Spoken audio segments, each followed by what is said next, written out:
Hi y'all, welcome back to my channel. If you're new here, my name is Elena and this is Elena in Wonderland.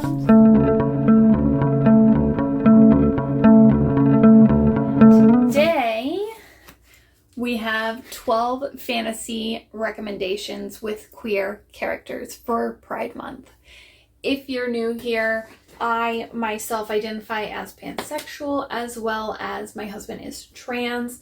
And so this is a very important month for us. We like to celebrate Pride here, as well as I would like to share some books that would, maybe get you into reading some queer novels. So I decided to bring you all closer so you can see the books that I'm going to be showing you, but I also just wanted to show you these brand new glasses from glassesusa.com. No, this is not a promotional or anything like that, but I did my Pride flag, which is a pansexual flag. It's pink, yellow, blue, and I just thought these glasses literally do an amazing job at showing you my makeup, so I had to share. Let's go ahead and get started. So the first book I have to show you is going to be Off With Their Heads. Now, this book is an Alice in Wonderland retelling. This is Korean inspired. You have 3 queer women, and that's going to be like a horror fantasy vibe. And then another retelling we have is Malice. This is Sleeping Beauty, but make it lesbian, and you already sold me. So this it literally starts with, once upon a time, there was a wicked fairy who, in an act of vengeance, cursed a line of princesses to die. A curse that could only be broken by true love's kiss, the handsome prince. The happily ever after. Utter nonsense. That is just like a little bit of the synopsis. I don't want to go through every single book because we have 12 and we'd be here forever. The next book I have is A Strange and Stubborn Endurance. This is a male-male romance fantasy. This is going to be set back in the same era as Malice, with kings and queens and courts and gaining land and property, and that's how you show your wealth, yada yada.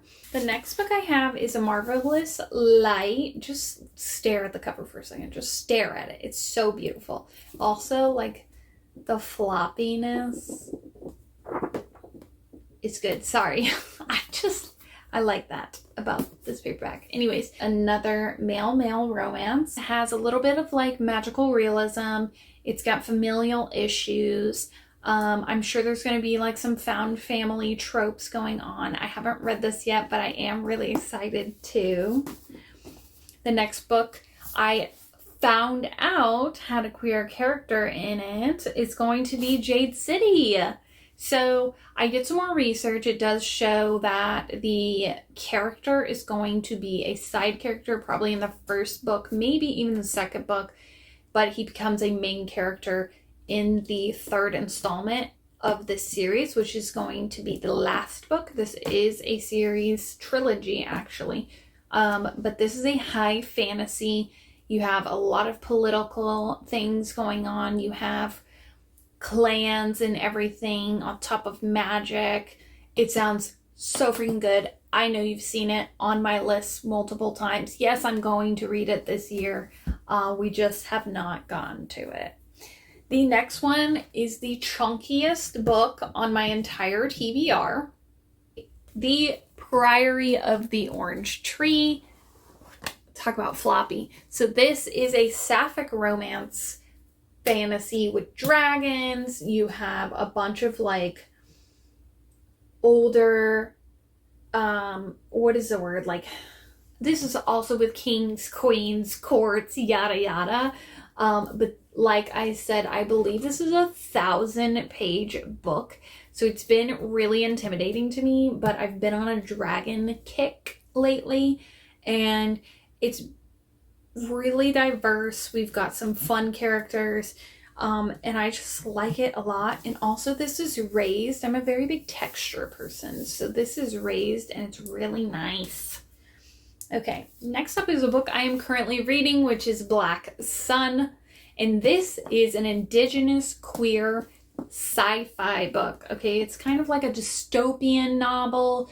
We also have multiple queer characters in here. We have a ton of indigenous rep between all of like the, I can't remember like what you would call it, but basically like the tribes and stuff like that. So the people of Meridian, this is really nice. You can't see very well, but it tells you who is in what housing area. And then so obviously I tabbed it. Black will be for world building because I will definitely be tabbing and annotating this book.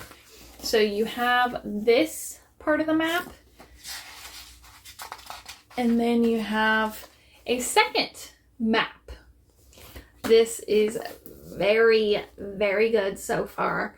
I'm not that far into it, as you see, but the character right now literally just went through what is it called? They went through an experience. I don't know what to call it, but basically they are prepping themselves to become a god, and that is just like so wild to me. And the mom is like doing this to her son without the dad's permission, and the son's just doing what his mom wants, you know. And that's just literally the first chapter. So it's about to be crazy. The next two books are in a series. You have Silver Under Nightfall and Court of Wanderers. You have bisexual rep, you have polyamory rep, you have a non-binary Chinese Filipino author who wrote these books. And again, if I didn't mention it, vampires, hello. We love vampires here. So this is also going to be considered like a higher fantasy as well. If you are new to the fantasy genre, high fantasy means like not just high stakes. So we're talking a bunch of world building. We're talking political aspect. We are talking the magic system is a little intense. And yeah. I hope that helps you understand a little bit, and if it doesn't, I'm so sorry because I'm still learning too. The next book I have is So Let Them Burn. We have a dragon, so look at that beautiful dragon. I mean, come on, the cover itself is stunning. But we have dragon here, we have dragon up here. This has demisexual rep, and it also has bisexual rep. I thought that was amazing. Oh, and you also have a lesbian rep in here. There's a lot of good representation in this book. This is, I believe, a YA fantasy, if I am correct. I'm not positive. A debut novel by Camilla Cole. And this, it just says fantasy fiction. So I'm not sure if this is YA, and I'm also not sure if it would be considered adult. Maybe a new adult is what this should be listed as, to be honest. Of course, you know I had to put in She Who Became the Sun. This is our Mulan retelling. This is our queer representation. We have non-binary, breaking the gender binary in this world. I have such high hopes for this series that it's almost scary for me to start it. I don't know. But also, I don't have the sequel, which is out now, but I want the sequel in paperback because this is paperback. And so my brain is like, if I don't have the sequel and I really like the book and want to dive into it, then I can't read it. That's just how my brain works. I don't know. But anyways, sorry about that. Distracted. This would also be considered a high fantasy. She Who Became the Sun reimagines the rise to power of the Ming Dynasty founding emperor.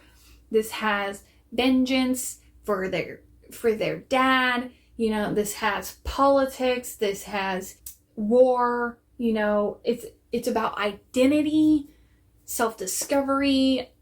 There's so much representation in this novel, and I've heard only amazing, beautiful things about it that, you know what, I just need to hurry up and pick it up. The last book I wanted to talk about is going to be Cemetery Boys by Aiden Thomas. Okay, so I read Cemetery Boys last year.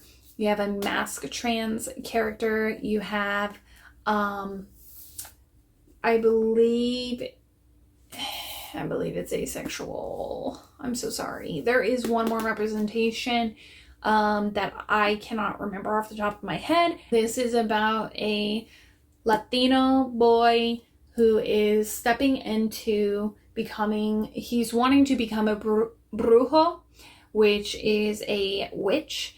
And, well, in his family, they still misgender him and they treat him as if, you know, his incorrect gender. And so they're like, you need to be a bruja, you need to do this, you need to do that. And so along the way, in him trying to become a brujo and prove that he is this trans man, this is YA, by the way, so boy, trans boy, you do a seance basically, and you have to find like a ghost and find their body, and you like do it for the person that they worship. I can't remember the name, but basically when trying to do the seance, when trying to summon a specific ghost, everything goes wrong. And they end up summoning someone. They have no idea who this is. They didn't even know that they did summon this ghost. And everything kind of blows up in their face. This story is about everything that happens after that blow up. I cannot recommend this book enough. And also, if you haven't read The Sunbearer Trials, also by Aiden Thomas, it is my favorite book so far of 2024. Those are going to be the 12 books for our fantasy genre. I hope you all enjoyed this video. I can't wait to see you next week with another recommendation video, and I'll talk to you soon. Bye.